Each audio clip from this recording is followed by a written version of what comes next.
यह कथा इतनी पवित्र है कि इसका श्रवण करने मात्र से जीवन के सारे दुख, कष्ट, दरिद्रता, रोग, भय, असफलता और मानसिक पीड़ा सदा के लिए समाप्त हो जाते हैं।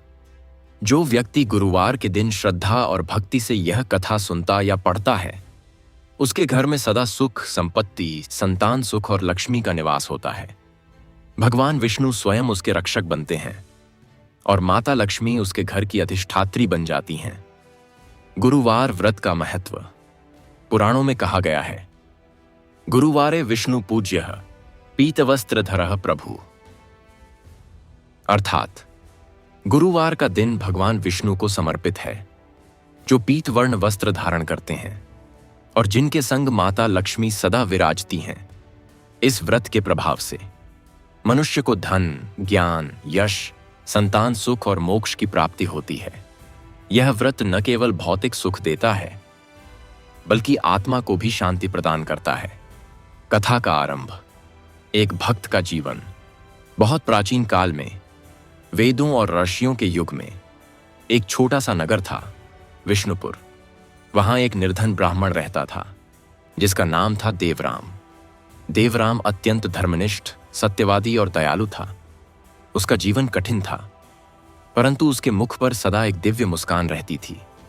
वह भोर में उठकर स्नान करता, तुलसी दल से भगवान विष्णु का पूजन करता और माता लक्ष्मी से यही प्रार्थना करता, हे मां, मेरे घर में भले धन न हो, परंतु भक्ति का दीप सदा जलता रहे।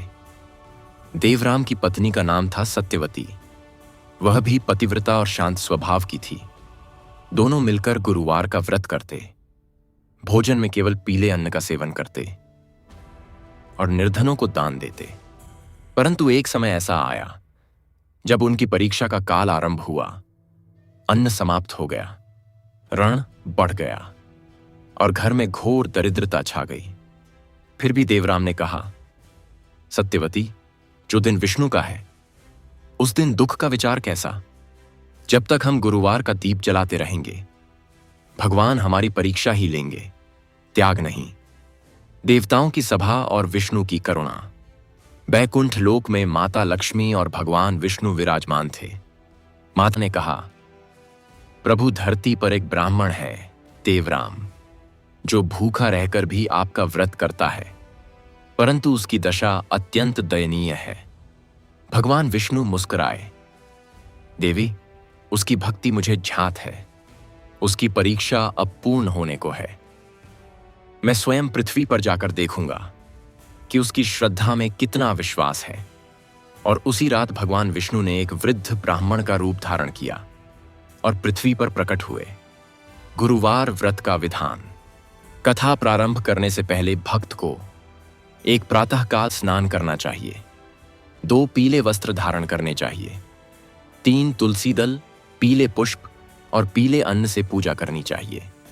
4 भगवान विष्णु का यह मंत्र जपना चाहिए, एयूएम नमो भगवते वासुदेवाय नमः। 5 माता लक्ष्मी को हल्दी, चंदन और पुष्प अर्पित करना चाहिए।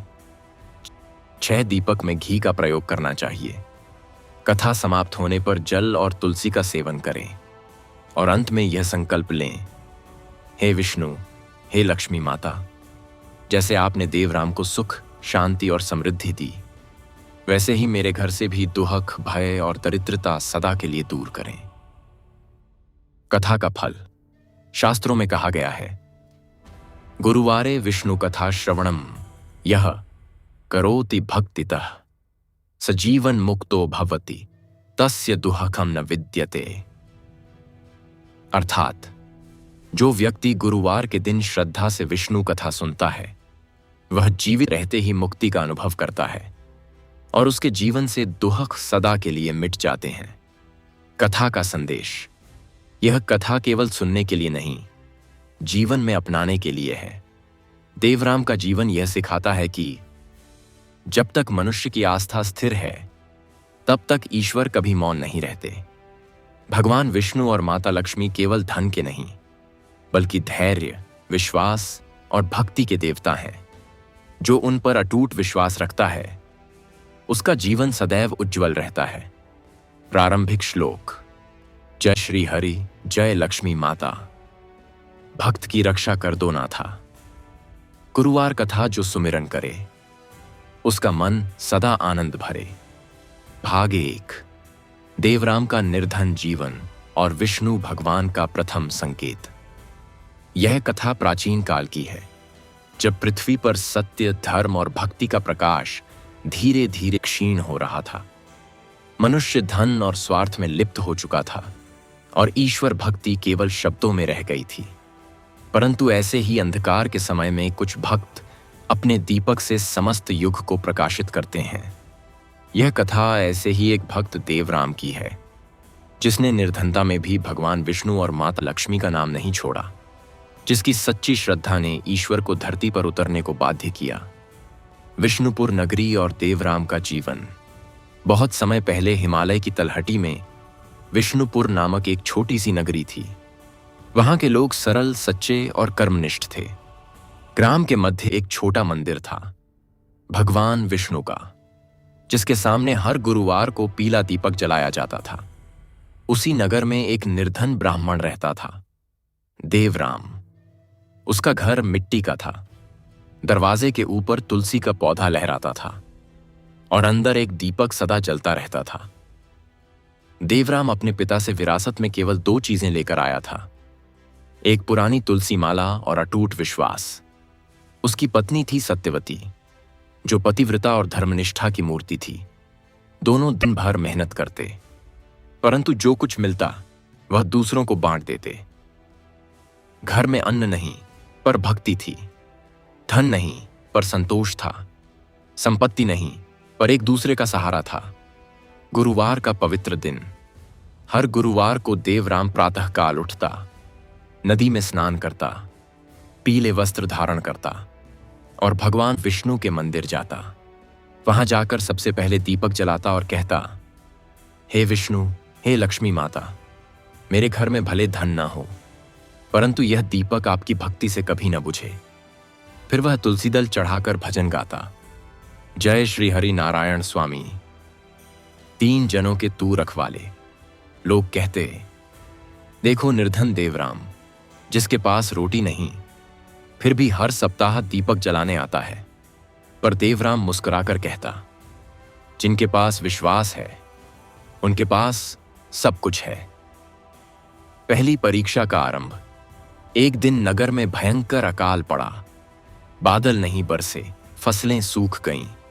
लोगों ने भगवान की पूजा छोड़ दी और अपने जीवन को कोसने लगे। पर देवराम ने कहा, भक्ति सुख के लिए नहीं, संकट में ईश्वर को याद रखना ही सच्ची साधना है। उसने तय किया कि चाहे जो हो, वह गुरुवार का व्रत कभी नहीं छोड़ेगा। घर में अन्न का एक दाना न बचा था। सत्यवती ने कहा, स्वामी, आज दीपक में घी भी नहीं है, तो पूजा कैसे होगी? देवराम ने कहा, माता लक्ष्मी के लिए आंसू भी घी बन जाते हैं। उसने दीपक में जल भर दिया, तुलसी दल डाला और भगवान विष्णु का नाम लेकर दीपक जलाया। देखते ही देखते वह दीपक तेजस्वी हो उठा। उसकी लौ से सुवर्ण प्रकाश निकला और पूरा घर रोशन हो गया। सत्यवती बोली, स्वामी, यह कैसी ज्योति है?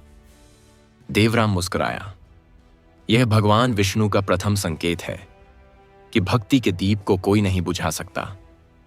देवराम की करुणा और दानशीलता। उसके पड़ोसी भूखे थे। देवराम ने घर में जो थोड़ी मूंग की दाल थी, वह भी उन्हें दे दी। सत्यवती बोली, अब हमारे लिए क्या रहेगा? देवराम ने कहा, मां लक्ष्मी कभी दानी के घर खाली नहीं रहने देती। रात बीत गई। सुबह दरवाजे पर किसी ने दस्तक दी। जब दरवाजा खोला तो बाहर एक वृद्ध खड़ा था। उसके हाथ में अन्न का एक पात्र और एक स्वर्ण मुद्रा थी। वृद्ध बोला, यह भगवान विष्णु की ओर से है। देवराम ने पूछा, आप कौन हैं? वृद्ध मुस्कुराया, मैं वही हूं जो भूखों को अन्न देने वालों के घर में कभी दरिद्रता नहीं रहने देता। इतना कहकर वह अदृश्य हो गया। सत्यवती की प्रार्थना। उस दिन से घर में अन्न की कमी नहीं रही। पर देवराम के मन में प्रश्न उठा, क्या यह मेरा फल है या भगवान की परीक्षा अभी बाकी है? सत्यवती ने कहा, प्रभु केवल भक्ति की परीक्षा लेते हैं, कभी भक्त को नहीं छोड़ते। वह रोज तुलसी के सामने दीप जलाती और भगवान विष्णु से प्रार्थना करती, हे प्रभु, जिस प्रकार आपने मेरे पति को भक्ति में स्थिर रखा, वैसे ही मुझे भी आपकी सेवा में स्थिर रखो। नगर का परिवर्तन। देवराम के चमत्कारों की चर्चा पूरे नगर में फैल गई। लोग उसके घर आने लगे। जो भूखा आता उसे भोजन मिलता, जो दुखी आता उसे शांति मिलती। एक दिन नगर के धनवान लोग बोले, यह ब्राह्मण कुछ करामात जानता है। उन्होंने ईर्ष्या से कहा, देखते हैं यह कब तक भक्ति निभाता है। परंतु देवराम ने किसी से बैर नहीं किया। वह केवल भगवान का नाम लेता रहा, विष्णु का द्वितीय संकेत। एक रात देवराम ध्यान में बैठा था, तभी आकाश में प्रकाश फैला। उसने देखा भगवान विष्णु स्वयं पीतांबर धारण किए प्रकट हुए। वे बोले, वत्स देवराम पी, तूने भूख में भी दीपक जलाया, तूने दरिद्रता में भी दान दिया, तूने दुख में भी भक्ति छोड़ी नहीं। तेरी श्रद्धा सच्ची है। अब मैं तुझे आशीर्वाद देता हूं, तेरे घर से दुख सदा के लिए दूर हो जाएंगे। यह कहकर भगवान अंतर्धान हो गए। अगले दिन नगर के लोगों ने देखा देवराम का घर अब स्वर्ण की आभा से चमक रहा था। पर देवराम ने कोई उत्सव नहीं मनाया। वह बोला, यह मेरा नहीं, यह भगवान की कृपा है। भक्ति का सार। देवराम ने अपने शिष्यों से कहा, सुख या दुख कुछ भी स्थायी नहीं। जो व्यक्ति परिस्थिति में भक्ति को नहीं छोड़ता, वही सच्चा भक्त है। उस दिन से उसने प्रण किया कि वह भगवान विष्णु और माता लक्ष्मी की कथा हर गुरुवार को सुनाया करेगा। नगर में लोगों ने कहा, देवराम अब भक्त नहीं, वह तो स्वयं ईश्वर का दूत है। भाग 1 का समापन। इस प्रकार देवराम ने निर्धनता में भी भक्ति का दीप जलाकर भगवान विष्णु से प्रथम संकेत प्राप्त किया। उसने सिद्ध कर दिया कि भक्ति कभी खाली नहीं जाती। जो श्रद्धा से गुरुवार का दीप जलाता है, उसके घर में ईश्वर स्वयं निवास करते हैं। समाप्ति श्लोक। जय श्री हरि, जय लक्ष्मी माता। भक्त देवराम तव चरिता। भूख में जिसने दीप जलाया, विष्णु ने उसका भाग्य बनाया।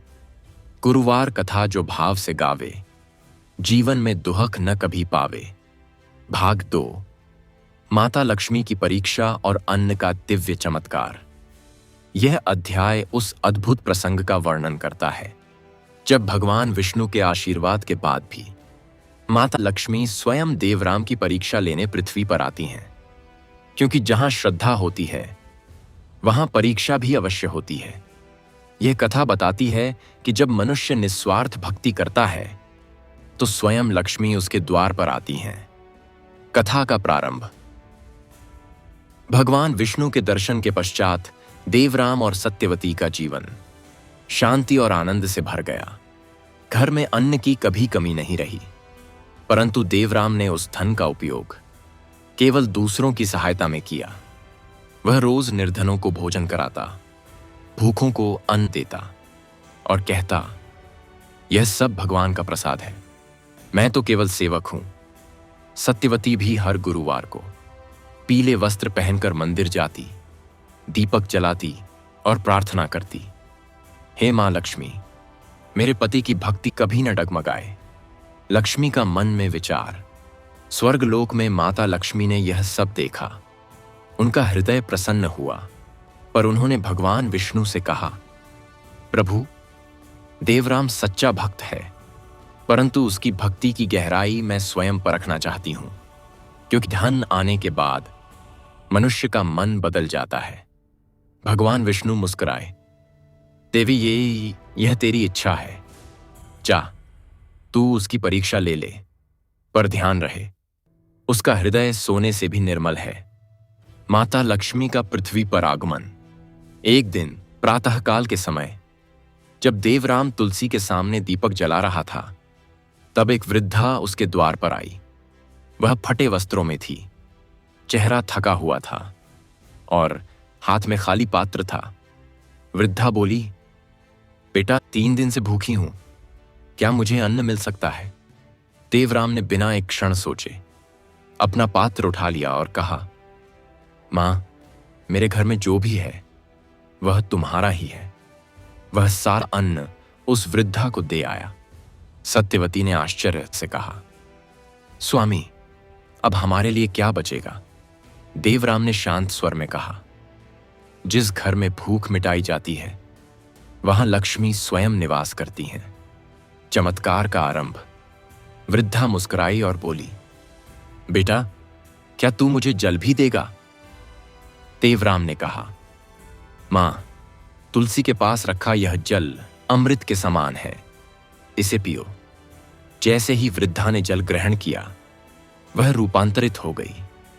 उसका मुख तेजस्वी हो गया, वस्त्र स्वर्णिम हो गए और चारों ओर सुवास फैल गई।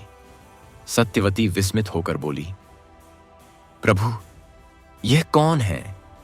देवराम ने हाथ जोड़कर कहा, मां, यह स्वयं लक्ष्मी है, माता लक्ष्मी का आशीर्वचन।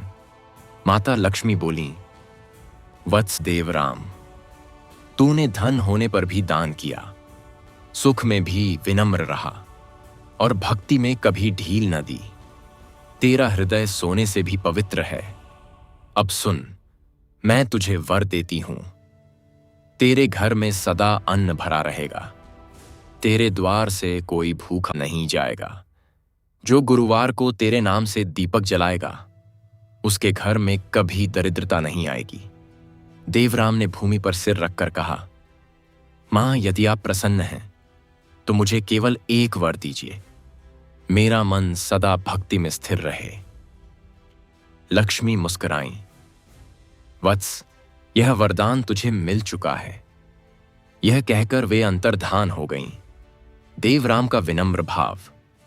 माता लक्ष्मी के चले जाने के बाद देवराम का मन और भी नम्र हो गया। वह कहने लगा, धन से बढ़कर भक्ति है, क्योंकि धन तो क्षणिक है पर भक्ति अमर है। उस दिन से उसने संकल्प लिया कि हर गुरुवार को अन्नदान अवश्य करेगा। उसने कहा, जब तक शरीर में प्राण है तब तक यह दीपक और यह अन्नदान नहीं रुकेगा। नगर में चर्चा। लोगों ने जब सुना कि स्वयं लक्ष्मी माता देवराम के घर आई थीं, तो नगर में भक्ति की लहर दौड़ गई। हर घर में दीपक जलने लगे, हर आंगन में तुलसी लगाई गई। लोग कहते, देवराम का घर तो अब तीर्थ बन गया है। परंतु कुछ लोभी लोग ईर्ष्या करने लगे।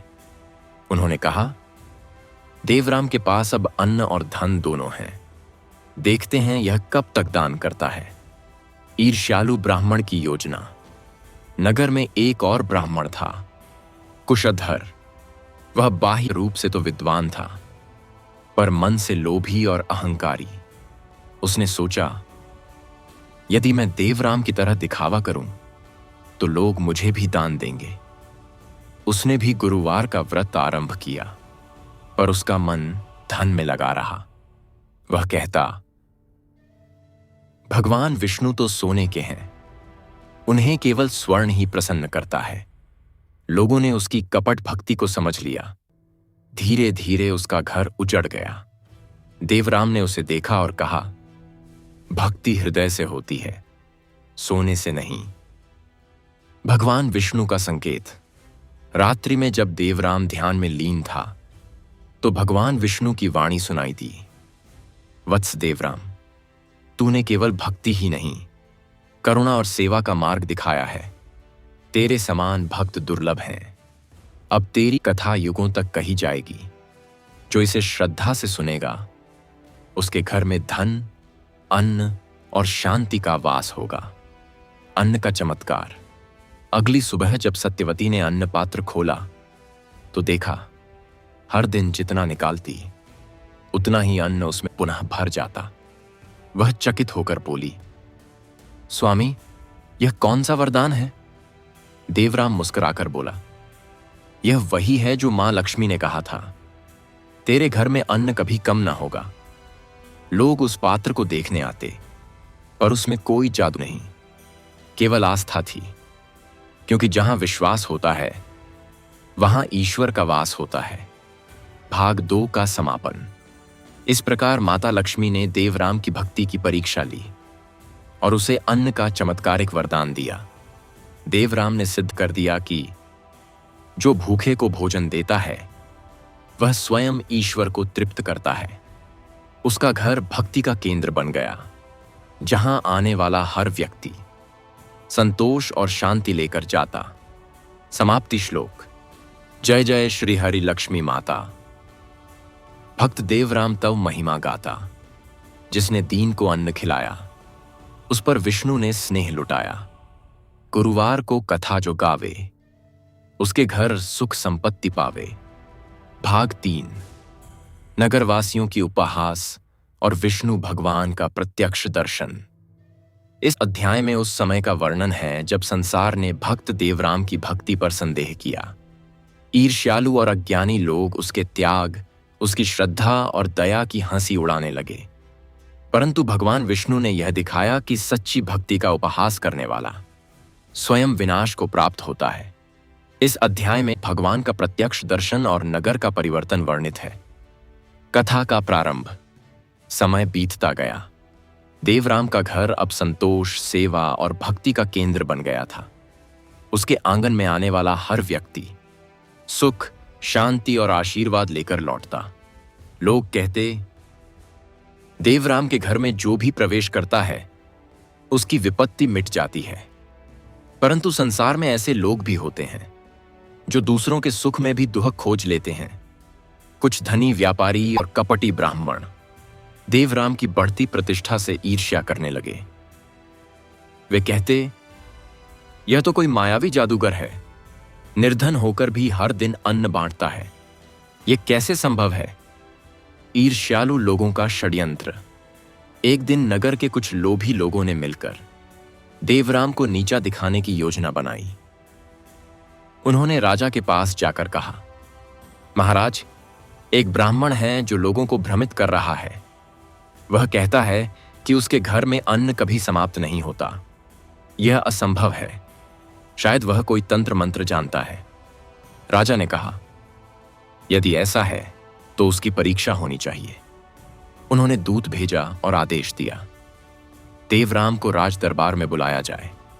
देवराम का दरबार में आगमन। अगले दिन देवराम राज दरबार पहुंचा। उसने भूमि को स्पर्श किया और राजा को प्रणाम किया। राजा ने कहा, देवराम, तेरी भक्ति की चर्चा पूरे नगर में है। लोग कहते हैं कि तेरे घर का अन्न कभी समाप्त नहीं होता। क्या यह सत्य है? देवराम ने विनम्रता से कहा, महाराज, मैं कुछ नहीं करता। यह सब भगवान विष्णु और माता लक्ष्मी की कृपा है। राजा ने मुस्कुराकर कहा, परंतु कुछ लोग कहते हैं कि यह छल है, इसलिए आज तेरा घर देखा जाएगा। यदि यह असत्य निकला तो तुझे दंड मिलेगा। देवराम शांत स्वर में बोला, महाराज, यदि मेरा विश्वास असत्य है तो मुझे कोई दंड नहीं चाहिए। मैं स्वयं इसे अपनी नियति मान लूंगा। राजा का निरीक्षण। राजा अपने सैनिकों और नगरवासियों के साथ देवराम के घर पहुंचा। घर में न तो स्वर्ण था न रत्न, केवल तुलसी दल, दीपक और भक्ति का वातावरण था।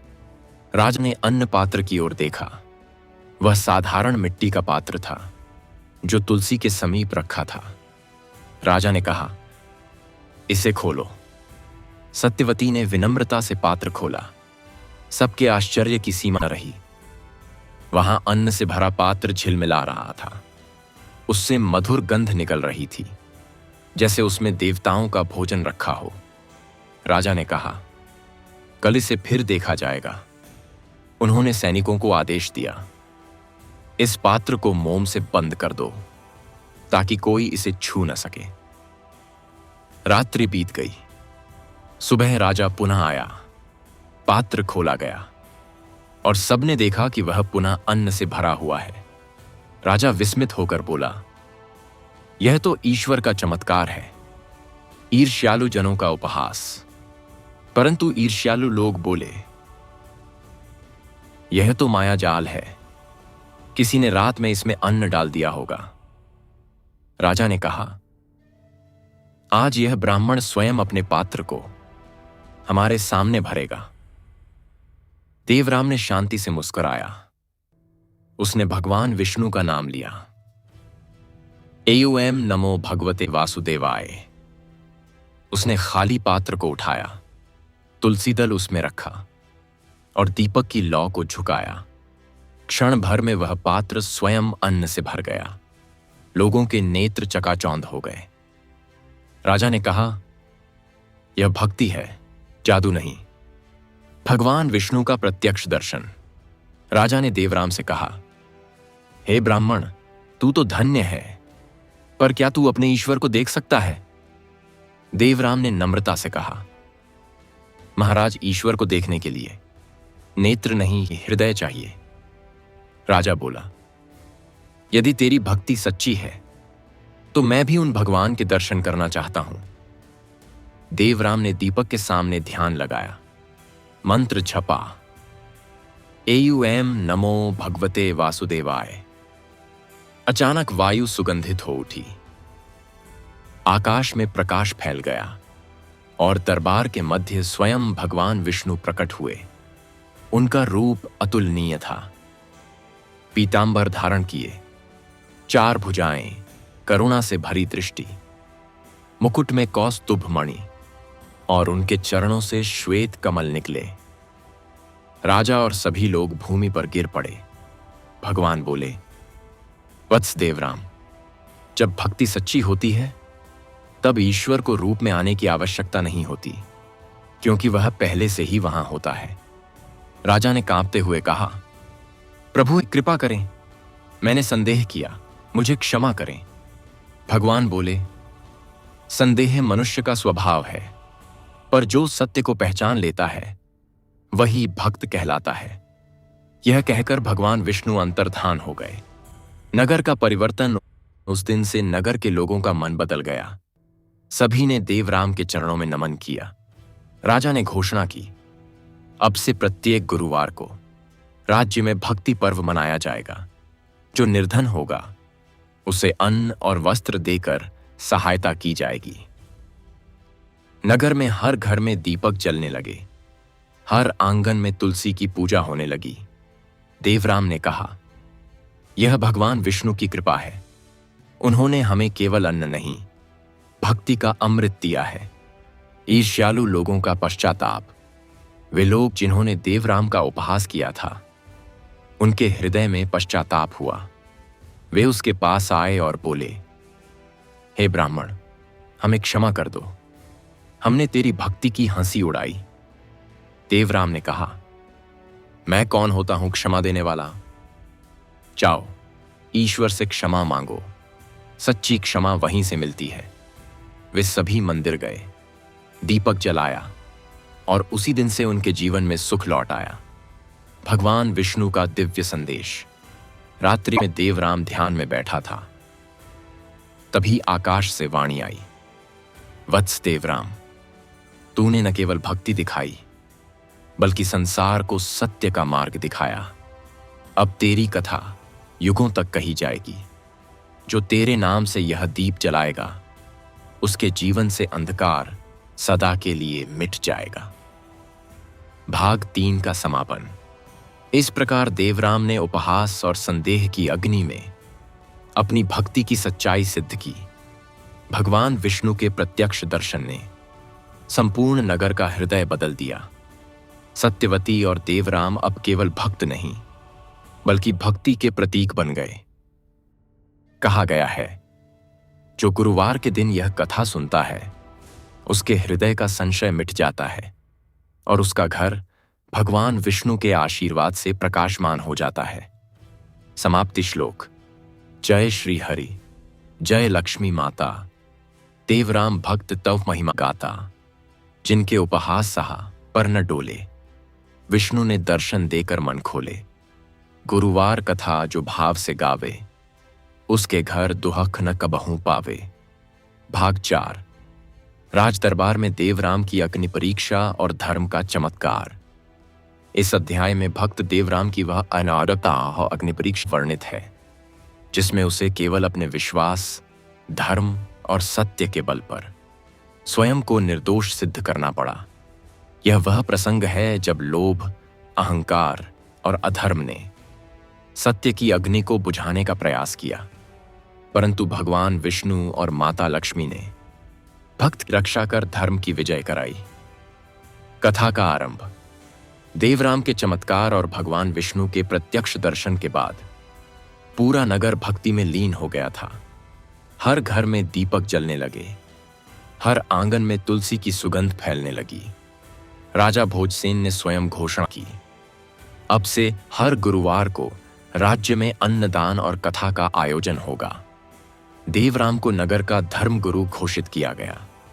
परंतु जहां धर्म का प्रकाश फैलता है, वहां अंधकार भी अपने अस्तित्व की रक्षा के लिए प्रयत्न करता है।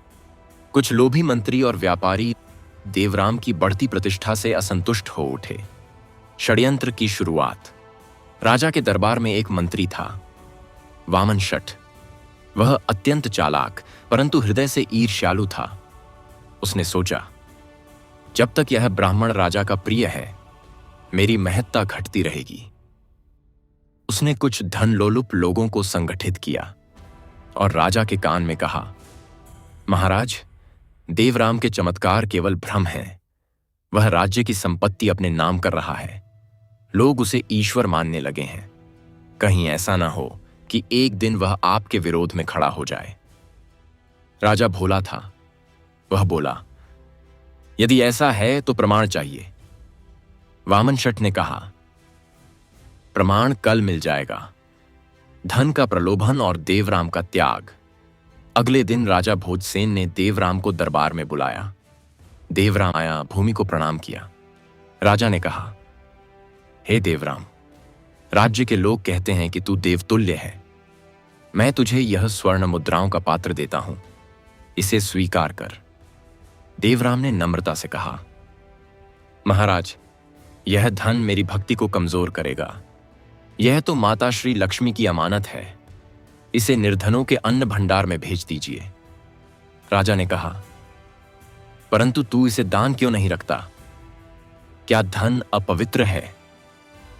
देवराम ने कहा, धन अपवित्र नहीं होता महाराज, परंतु लोभ उसे अपवित्र बना देता है। मैं धन का नहीं, धर्म का सेवक हूं। राजा मौन हो गया। वामन शठ भीतर ही भीतर क्रोधित हुआ। यह ब्राह्मण तो मुझे अपमानित कर रहा है। कपटपूर्ण आरोप।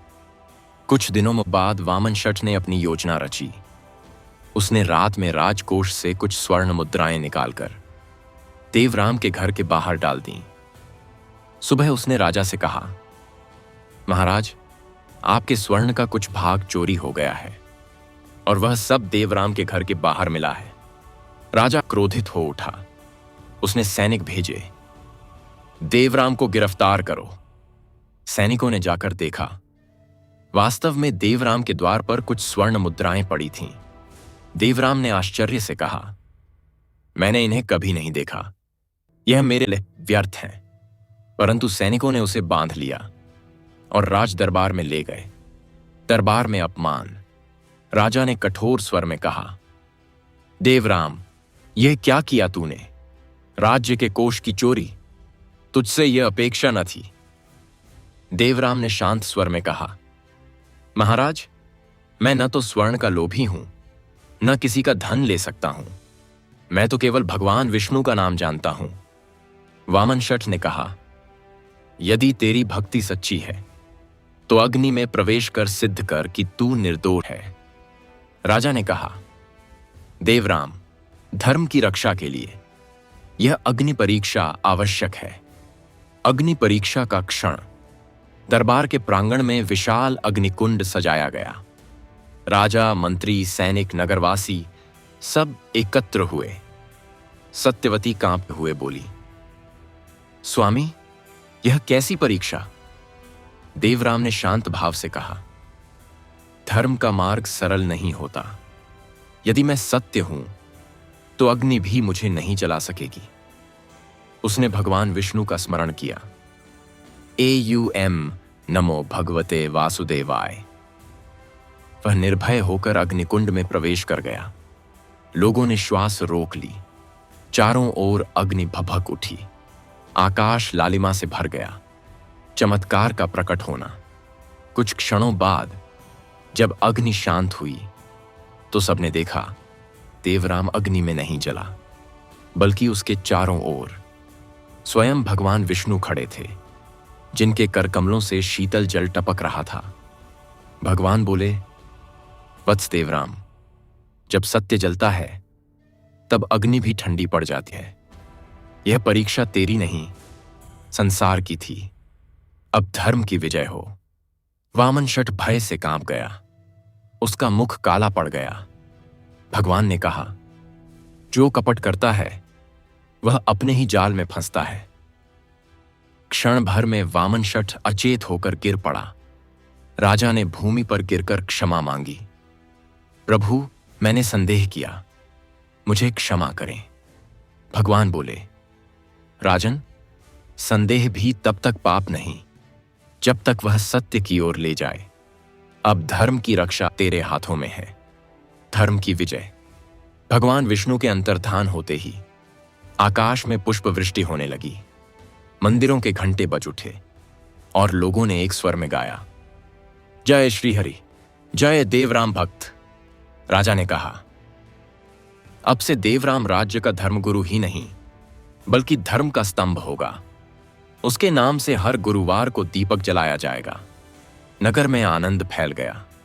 वामन शठ ने भी आंसू बहाए और कहा, हे देवराम, मुझे क्षमा कर दो। देवराम ने कहा, भाई, तू शत्रु नहीं, मेरी भक्ति का साधन था। भगवान विष्णु का वरदान। रात्रि में भगवान विष्णु पुनः स्वप्न में प्रकट हुए। उन्होंने कहा, वत्स देवराम, तूने अग्नि में भी धर्म को नहीं छोड़ा। अब तेरे घर में केवल अन्न ही नहीं, बल्कि अमृता का प्रकाश रहेगा।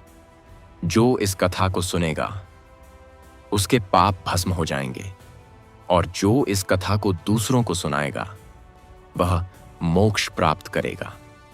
भाग 4 का समापन।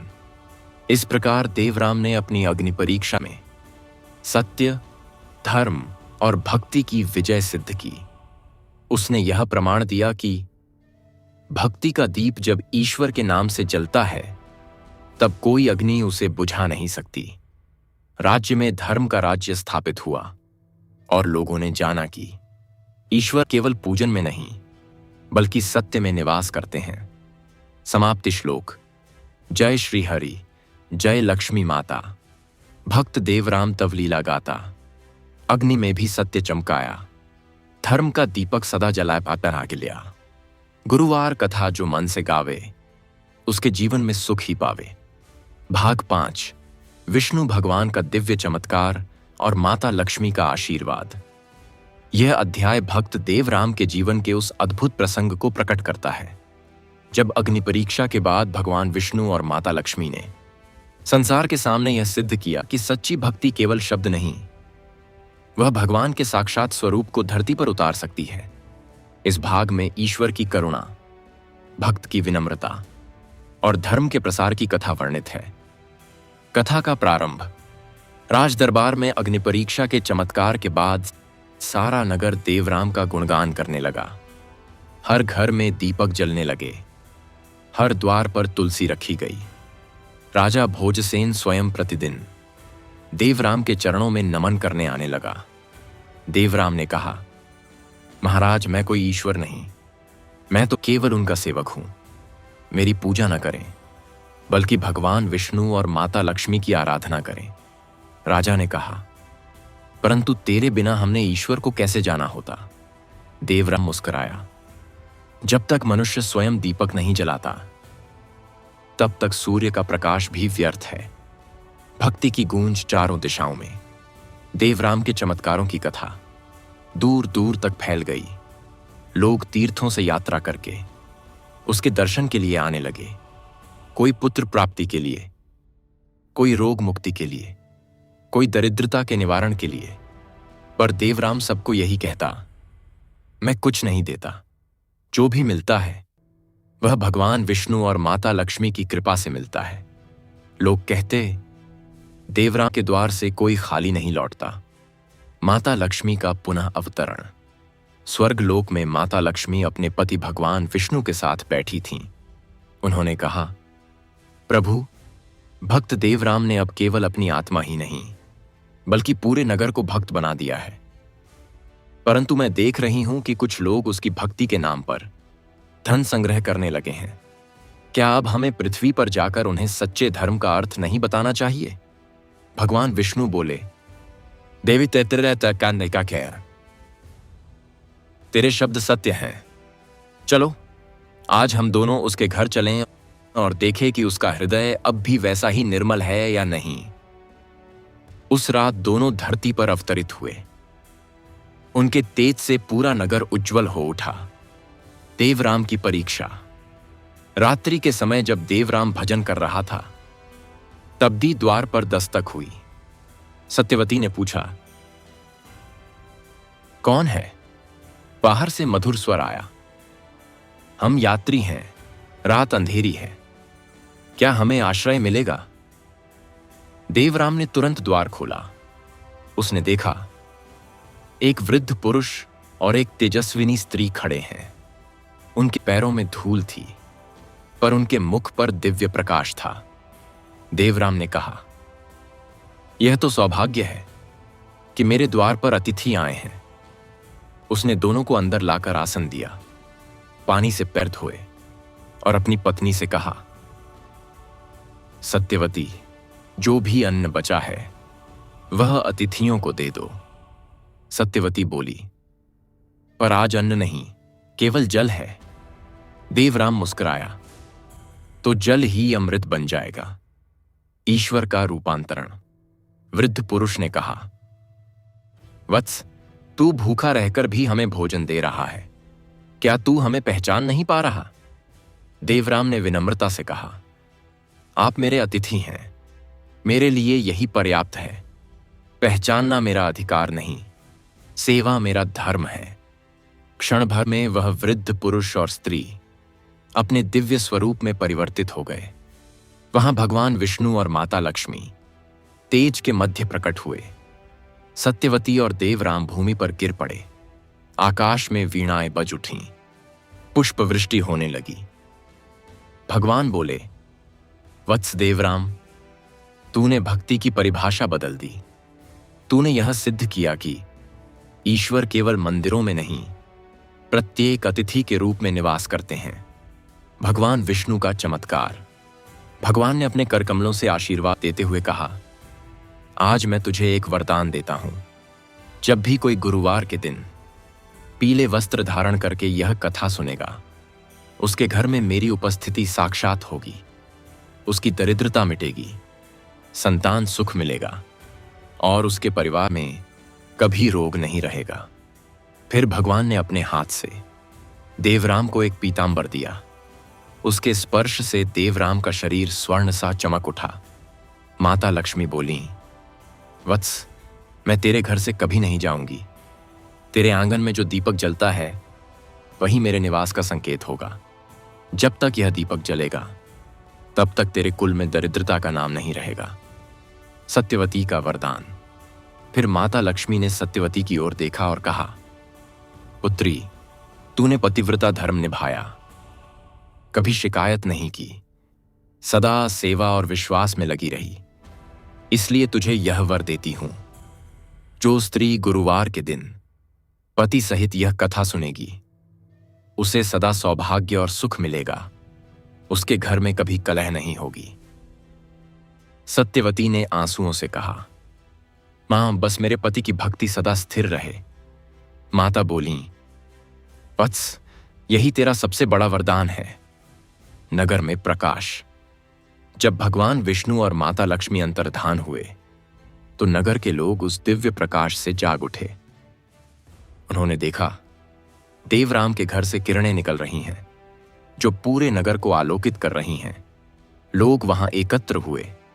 देवराम ने कहा, यह चमत्कार मेरा नहीं, यह प्रभु की करुणा है। राजा भोजसेन भी पहुंचा। उसने कहा, आज यह नगर धन्य हुआ।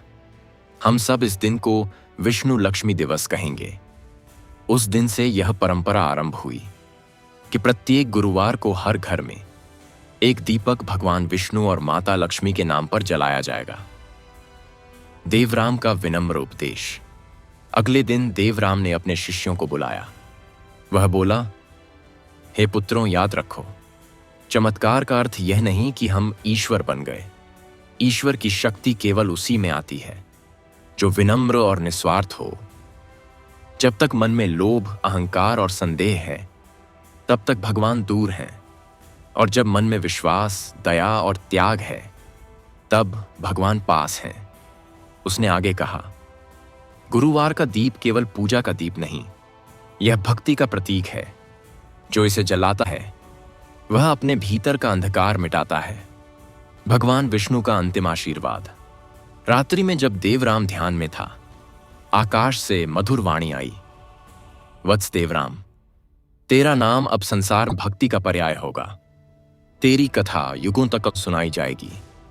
जो तेरे नाम से दीप जलाएगा वह अपने जीवन के हर संकट से मुक्त होगा, और जो यह कथा दूसरों को सुनाएगा वह मेरे लोक में स्थान पाएगा।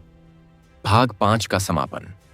इस प्रकार भगवान विष्णु और माता लक्ष्मी स्वयं देवराम के घर आए और उसे वह वरदान दिया जो युगों तक मानवता के लिए पथ प्रदर्शक बना। देवराम ने सिद्ध कर दिया कि भक्ति तब पूर्ण होती है जब भक्त अपने सुख दुख को भूलकर केवल सेवा में लीन हो जाता है। समाप्ति श्लोक। जय श्री हरि, जय लक्ष्मी माता। भक्त देवराम तव लीला गाता, जिसने अतिथि को देव समझाया, भक्ति का सागर घर में लाया। गुरुवार को कथा जो गावे, अन्न धन सुख सदा वह पावे। भाग 6। लोभ, परीक्षा और भक्त देवराम की भक्ति की पुनः परख। इस अध्याय में वह समय वर्णित है जब भगवान विष्णु और माता लक्ष्मी के वरदान के पश्चात देवराम के जीवन में फिर एक नया मोड़ आया। क्योंकि ईश्वर जब किसी भक्त को अपना प्रिय बना लेते हैं तो वे उसे केवल सुख नहीं देते, वे उसे ऐसा मन, ऐसी परीक्षा और ऐसी परिस्थिति देते हैं जो भक्ति की जड़ को और गहरा कर देती है।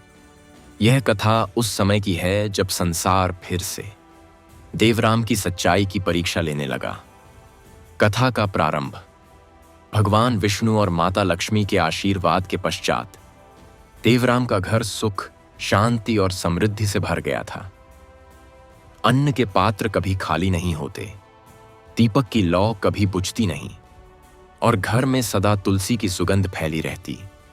लोग कहते, यह घर नहीं, यह तो स्वयं बैकुंठ है।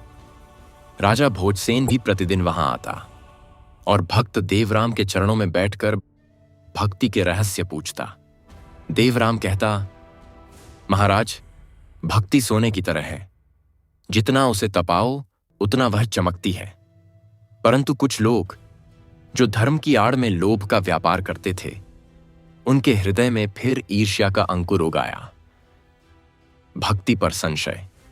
एक दिन नगर के कुछ व्यापारियों ने राजा से कहा, महाराज, देवराम का घर अब सोने की खान बन गया है। कहते हैं कि उसके आंगन से स्वर्ण निकलता है। वह भक्ति नहीं, जादू कर रहा है। राजा ने कहा, मैं उसे जानता हूं, वह सच्चा भक्त है। परंतु मंत्री वामन शठ, जो पहले भी देवराम के विरोधी रह चुके थे, फिर बोला, महाराज, सच्ची भक्ति में वैभव नहीं होता, हमें उसकी परीक्षा पुनः लेनी चाहिए। राजा ने पहले मना किया, परंतु फिर प्रजा के दबाव में आकर स्वयं देवराम को बुलवाया। देवराम की परीक्षा का आदेश। देवराम दरबार में आया। उसने राजा को प्रणाम किया। राजा ने कहा, वत्स देवराम, मैं तुझसे केवल एक विनती करता हूं। लोग कहते हैं कि तू धन का सृजन कर सकता है। यदि यह सत्य है तो राज्य के कोष के लिए कर। देवराम ने शांत स्वर में कहा, महाराज, धन का सृजन मनुष्य नहीं, केवल कर्म और ईश्वर की इच्छा करती है। मैं भक्ति का व्यापारी नहीं। वामन शठ बोला, देखा महाराज, यह तो छल कर रहा है।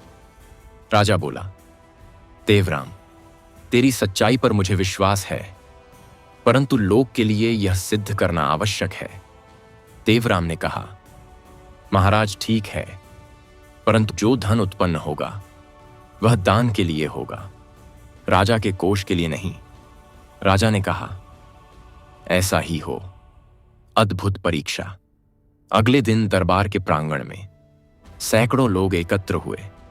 देवराम ने तुलसी दल हाथ में लिया, दीपक के सम्मुख बैठकर कहा, हे विष्णु, हे लक्ष्मी माता, यह परीक्षा मेरी नहीं, यह सत्य की है। यदि मेरी भक्ति सच्ची है तो यह दीपक धन का प्रतीक नहीं, धर्म का प्रकाश बने। उसने दीपक में घी डाला और जलाया। क्षण भर में वह लौ ऊंची उठी और आकाश की ओर बढ़ने लगी। वायु में गंध फैल गई। दीपक की ज्वाला से स्वर्ण कण बरसने लगे, जो भूमि पर गिरते ही रत्नों में बदल गए। लोगों ने देखा, प्रांगण स्वर्ण से भर गया, पर देवराम की आंखों में आनंद नहीं था। वह बोला, यह सोना नहीं, यह परीक्षा है। राजा बोला, वत्स, यह स्वर्ण राज्य के लिए धन है। देवराम ने कहा, महाराज, यह धन केवल दान के योग्य है। इसे यदि लोभ से रखा गया तो यह राख बन जाएगा। राजा ने कहा, ठीक है, इसे निर्धनों में बांट दो। देवराम ने अपने हाथों से सारा स्वर्ण निर्धनों में बांट दिया। लोगों ने देखा, जिनके ने वह स्वर्ण दान किया, उनके हाथों में फूलों की माला बन गई। लोभियों का दंड। कुछ लोभी व्यापारी छिपकर उस स्वर्ण को उठाने लगे। देवराम ने उन्हें रोकते हुए कहा, इस स्वर्ण को स्पर्श मत करो, यह ईश्वर की परीक्षा है। पर वे नहीं माने। जैसे ही उन्होंने स्वर्ण उठाया, वह राख में बदल गया। उनके शरीर पर चकत्ते पड़ गए और वे पीड़ा से चिल्लाने लगे। देवराम ने भगवान विष्णु से प्रार्थना की, प्रभु, इन्हें क्षमा करें, ये अज्ञानी हैं। आकाश से वाणी आई, वत्स देवराम, लोभ में जो सत्य को भूल जाता है उसका यह ही फल होता है, पर तेरी करुणा से इन्हें क्षमा मिल गई। क्षण भर में वे स्वस्थ हो गए। वे देवराम के चरणों में गिर पड़े। राजा का परिवर्तन। राजा भोजसेन भाव विह्वल हो उठा। उसने कहा, हे देवराम, तू धन्य है, तेरा मन स्वर्ण से भी उज्जवल है। आज से राज्य में कोई कर नहीं लिया जाएगा।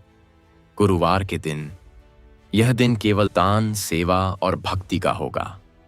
राज्य में उस दिन उत्सव मनाया गया। हर घर में दीपक जले, हर आंगन में भजन हुआ। देवराम ने कहा, स्मरण रखना, धन तभी पवित्र है जब वह दान में प्रयुक्त हो। जब धन सेवा का साधन बनता है, तभी लक्ष्मी स्थायी होती है। माता लक्ष्मी की वाणी। रात्रि में जब देवराम ध्यान में लीन था, माता लक्ष्मी की वाणी गूंजी, वत्स देवराम, आज तूने दिखाया कि धन से बड़ा धर्म है।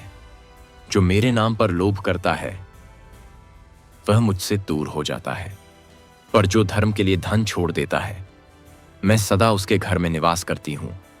अब मैं तुझे वर देती हूं, तेरे वंश में कभी दरिद्रता नहीं रहेगी। तेरे घर में जो दीपक जलता है, उसका प्रकाश युगों तक इस संसार में भक्ति का प्रतीक रहेगा। देवराम की विनम्रता।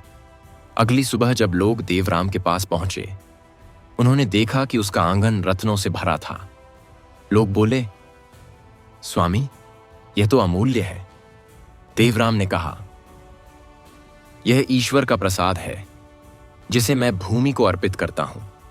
उसने अपने हाथों से वे रत्न मिट्टी में गाड़ दिए और कहा, भक्ति तभी जीवित रहती है जब मनुष्य अपने सुख को त्याग कर दूसरों के लिए जीता है। नगर में नई परंपरा। उस दिन से नगर में नई परंपरा आरंभ हुई। हर गुरुवार को लोग दान, सेवा और कथा का आयोजन करने लगे। राजा भोजसेन ने कहा, इस दिन किसी को भूखा नहीं रहना चाहिए। नगर के हर द्वार पर यह श्लोक लिखा गया, धन न रहे यदि धर्म न हो। धर्म रहे तो धन सदा हो। देवराम की कीर्ति दूर देशों तक फैल गई। जिस नगर में देवराम है वहां स्वर्ग पृथ्वी पर है। भगवान विष्णु का आशीर्वाद। एक रात भगवान विष्णु ने स्वप्न में कहा, वत्स देवराम, तूने धन की अग्नि परीक्षा में भी भक्ति नहीं छोड़ी। अब तू मेरे समान लोक सेवक कहलाएगा। तेरे नाम से यह व्रत देवराम गुरुवार व्रत कहलाएगा। जो इसे करेगा उसके जीवन से दुख, दरिद्रता और भय सदा के लिए मिट जाएगा। देवराम ने हाथ जोड़कर कहा, प्रभु, यह सब आपकी कृपा है। मैं केवल आपका सेवक हूं। भाग 6 का समापन। इस प्रकार लोभ, परीक्षा और संशय की अग्नि में देवराम की भक्ति और भी शुद्ध हो गई।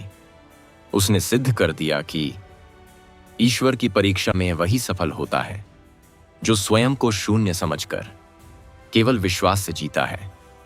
उसका नाम और भक्ति अब केवल नगर में नहीं बल्कि युगों में गूंजने लगी। समाप्ति श्लोक। जय श्री हरि, जय लक्ष्मी माता। भक्त देवराम तव लीला गाता, लोभ परीक्षा में सत्य निभाया। भक्ति का दीप सदा जलाया। गुरुवार कथा जो मन से गावे, उसके जीवन में दुख न पावे। भाग 7। भक्त देवराम का वैराग्य और सत्य का दिव्य ज्ञान। इस अध्याय में भक्त देवराम के जीवन का वह समय आता है जब भक्ति अपने चरम पर पहुंचती है और संसार के बंधन स्वतः टूट जाते हैं। जब ईश्वर स्वयं अपने भक्त से कहते हैं, वत्स, अब तू केवल मेरा नहीं, संसार का मार्गदर्शक है। यह कथा दर्शाती है कि जब मनुष्य लोभ, मोह और अहंकार से मुक्त हो जाता है तभी उसे सच्चे धर्म और सत्य का बोध होता है। कथा का आरंभ। राज्य में शांति थी, लोग सुखी थे। हर गुरुवार को दीपक जलता, कथा होती और जय श्री हरि, जय लक्ष्मी माता की ध्वनि गूंजती। देवराम का नाम अब भक्तों के हृदय में बस गया था। किंतु जैसे ही ईश्वर अपने भक्त को संसार में सम्मान देते हैं वैसे ही उन्हें संसार से मुक्त करने की तैयारी भी करते हैं। देवराम के भीतर अब धीरे धीरे वैराग्य का भाव जागने लगा। वह कहने लगा, अब मेरा जीवन केवल भक्ति में नहीं बल्कि सत्य के प्रचार में बीते। देवराम का आंतरिक परिवर्तन। एक दिन प्रातःकाल जब आकाश नीला और शांत था, देवराम तुलसी के पास ध्यान मग्न बैठा था। उसने अपने भीतर एक स्वर सुना, वत्स देवराम, अब तू वह सब प्राप्त कर चुका है जो सांसारिक जीवन में संभव है। अब समय है कि तू संसार को सत्य का संदेश दे। देवराम ने आंखें खोली। उसके मुख पर अद्भुत तेज था। वह बोला, अब मुझे समझ आया, भक्ति केवल पूजन नहीं, यह तो जीवन का संपूर्ण ज्ञान है। सत्यवती ने पूछा, स्वामी क्या हुआ? देवराम ने कहा, अब मन भीतर खिंच रहा है जैसे ईश्वर पुकार रहे हों।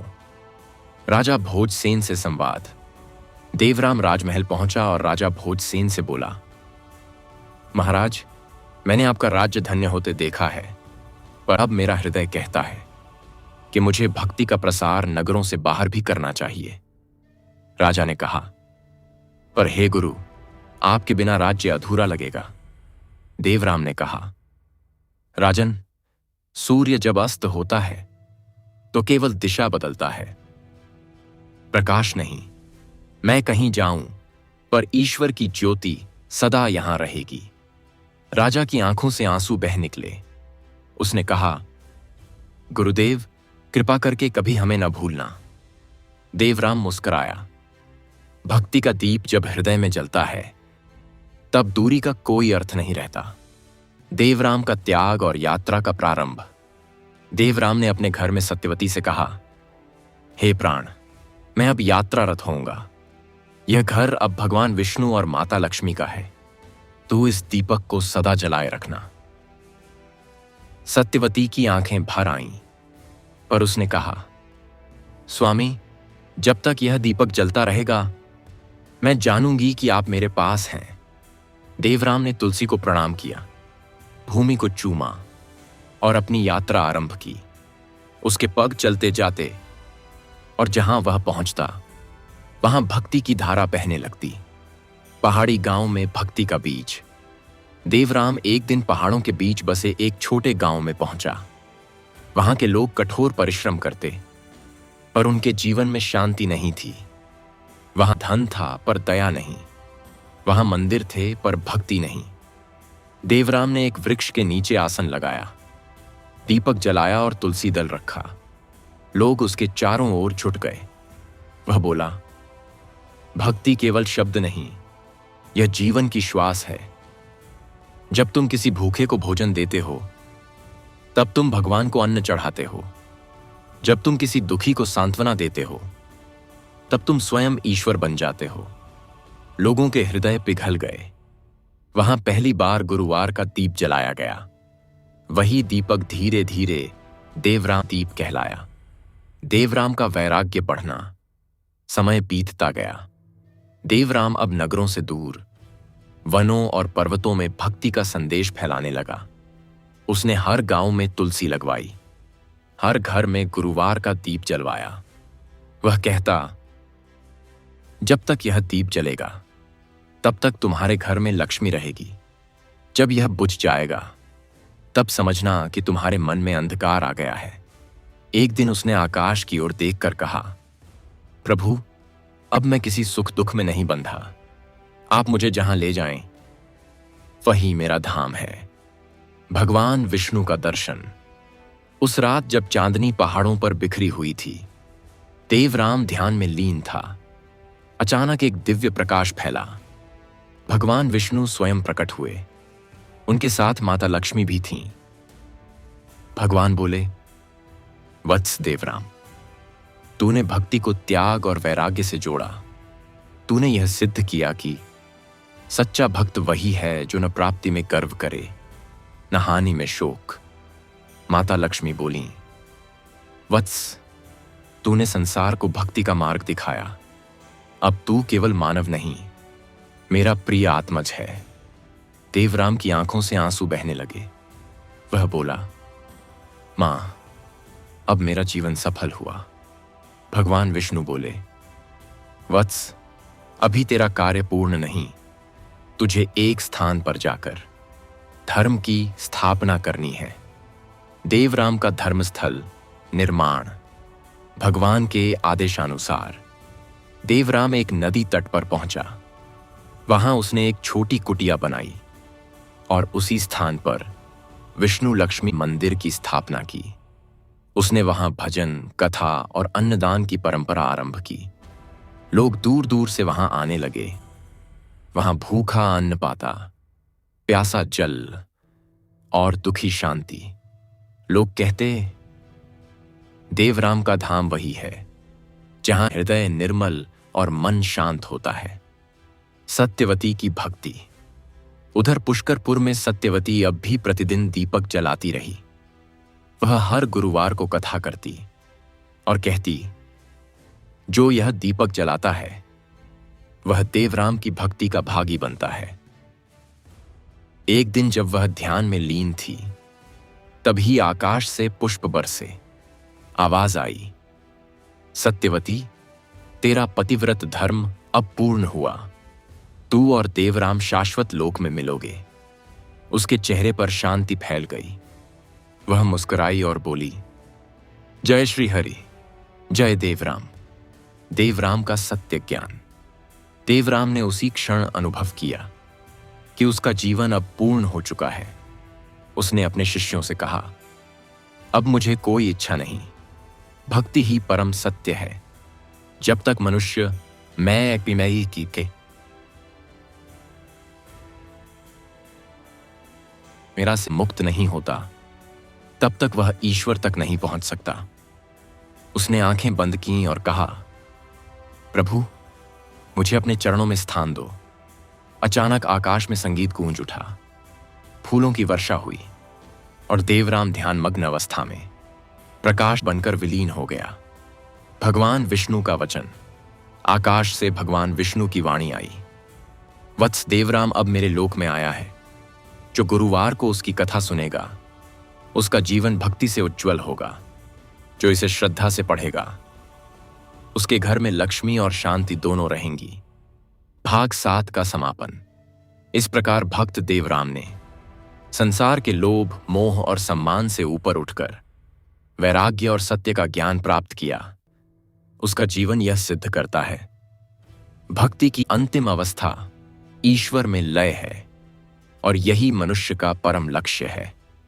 समाप्ति श्लोक। जय श्री हरि, जय लक्ष्मी माता, भक्त देवराम तव महिमा गाता। वैराग्य रूपे सत्य को पाया, मोक्ष लोक में स्थान कमाया। गुरुवार को जो कथा सुनावे, विष्णु कृपा सदा वह पावे। भाग 9। भक्ति का युगों में प्रसार और भक्त देवराम कथा की अमृता।